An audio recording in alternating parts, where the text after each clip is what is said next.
Assalamualaikum warahmatullahi wabarakatuh. Kembali lagi di channel Untung 09. Apa kabar teman-teman semua?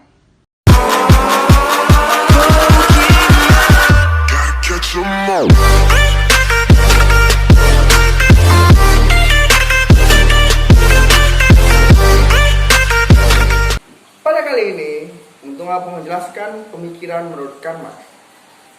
Karl Marx lahir dari keluarga Yahudi di Tyler, Jerman pada tahun 1818. Ibunya berasal dari keluarga Robby Yahudi, sedangkan ayahnya berpendidikan sekuler dan pengacara yang sukses.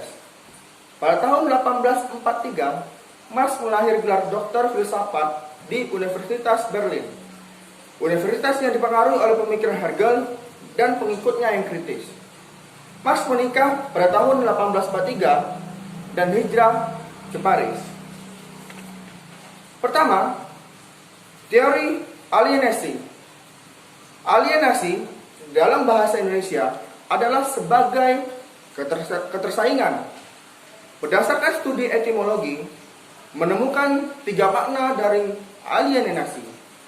Yang pertama, alienasi sebagai peralihan kepemilikan, artinya peralihan kepemikiran suatu kepada orang lain.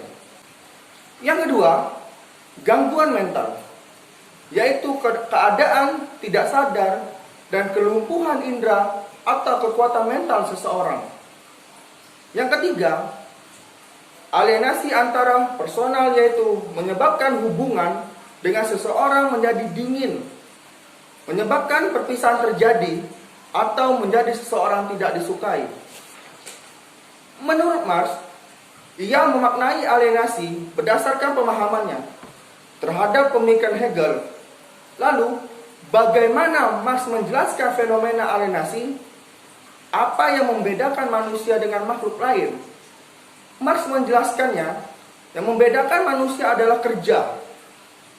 Hanya manusialah makhluk yang mampu melakukan kerja. Karena manusia sebagai produsen, dengan demikian produk dari kegiatan produktif manusia merupakan hakikat manusia yang menjadikan pembeda dengan makhluk lain seperti binatang. Contoh dari masalah ini, bayangkan jika kita seorang penenun di daerah terpencil, kita adalah seorang makhluk yang bebas dari segala sesuatu yang datang dari luar. Kita bebas. Yang kedua, yaitu teori perubahan sosial. Menurut Kierkegaard, ada 3 tahapan teori perubahan sosial dari Karl Marx, yaitu tingkatan individu, struktur sosial, dan sejarah dunia. Hal itu ditunjukkan oleh terdapatnya teori tindakan individual, dikenal sebagai spesies Bay. Dalam konvensi Marx, teori perjuangan kelas di tingkat menengah, dan teori formasi sosial ekonomi di tingkat puncak. A. Teori spesies manusia menekankan pada individu dalam kaitan dengan individu lain atau dalam individu ruang sosial, dan menentukan stopak hubungan tersebut dikaitkan dengan partisipasi dan kreasi dalam kerja. Yang B. Teori perjuangan kelas. Sejarah perjuangan keras berakar dari adanya pembagian kerja dan pemikiran pribadi yang menghasilkan koordinasi yang dalam dan luas pada masyarakat, yakni antara kelompok pemilik dan kelompok yang bukan pemilik, serta menciptakan stratifikasi sosial dalam masyarakat, yaitu kelas pemilik dan kelas bukan pemilik. C. Teori formasi sosioekonomi merupakan teori perubahan sosial tentang sejarah dunia.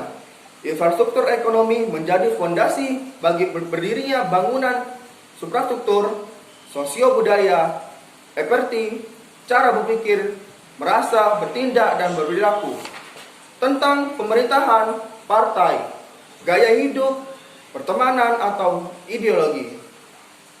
Yang ketiga, teori nilai surplus. Apa itu nilai surplus? Sebelum menjawabnya, mari terlebih dahulu memahami konsep nilai guna dan nilai tukar, di mana guna sebuah barang adalah nilai kebergunaan suatu barang ketika ia digunakan. Adapun nilai tukar ialah suatu barang yang akan didapatkan ketika barang tersebut akan ditukarkan dengan benda lain. Dalam masyarakat, kapitalisme buruh dapat dilihat sebagai sumber nilai guna dan juga nilai tukar. Sebagai sumber nilai guna, buruh menjadi sumber kegiatan yang digunakan untuk produksi suatu barang tertentu untuk dipakai. Adapun sebagai sumber nilai tukar, buruh dipandang sebagai masukan umum untuk proses produksi. Komoditas-komoditas yang dihasilkan tidak untuk pemakaian pribadi buruh itu sendiri, ataupun untuk pemakaian majikan, melainkan untuk dijual dalam sistem pasar yang bersifat impersonal. Untuk ditukarkan dengan uang, Marx juga memandang kapital sebagai bentuk investasi yang diharapkan akan meraup keuntungan dalam pasar. Yang keempat, yaitu teori tentang agama. Teman-teman, mengertikah teori Karl Marx tentang agama? Pandangan Marx yang amat mengejutkan umat beragama adalah agama sebagai candu masyarakat. Pernyataan tersebut dapat dipahami karena Marx melihat bahwa suprastruktur sosio-budaya termasuk di dalamnya ideologi politik dan agama didirikan atas dasar instruktur ekonomi dan menyesuaikan diri dengan tuntunan-tuntunan dan persyaratan-persyaratan yang dimiliki oleh infrastruktur ekonomi tersebut. Contoh, ayahnya yang berpindah agama dari Yahudi menjadi Protestan, yang merupakan contoh faktual dan aktual dari agama dan ekonomi. Yang kelima, stratifikasi sosial. Marx meletakkan dasar stratifikasi sosial pada situasi kepemilikan dalam arti kesamaan derajat kepemilikan alat produksi, budak, tanah, bangunan, peralatan, mesin, deposito, valuta asing dan emas. Jadi, kepemilikan pribadi atas alat produksi menjadi basis bagi pengelompokan individu yang berlapis, dikenal dengan kelas, kecuali masyarakat komunisme, primitif, dan komunis. Teman-teman, dalam materi Karl ini, tujuan pelajaran ilmu sosiologi adalah untuk menghasilkan pengertian-pengertian dan pola-pola umum. Karena sosiologi meneliti dan mencari apa yang menjadi prinsip atau hukuman-hukuman umum dari interaksi antar manusia dan juga perihal sifat hakikat, bentuk, isi, dan struktur masyarakat. Oleh karena itu, diharapkan ilmu sosiologi dapat memberikan wawasan akademis maupun praktis. Demikian yang dapat saya sampaikan, yang lebih datang dari Allah Subhanahu wa taala dan yang kurang datang dari diri saya sendiri. Wabillahi taufiq wal hidayah. Wassalamualaikum warahmatullahi wabarakatuh.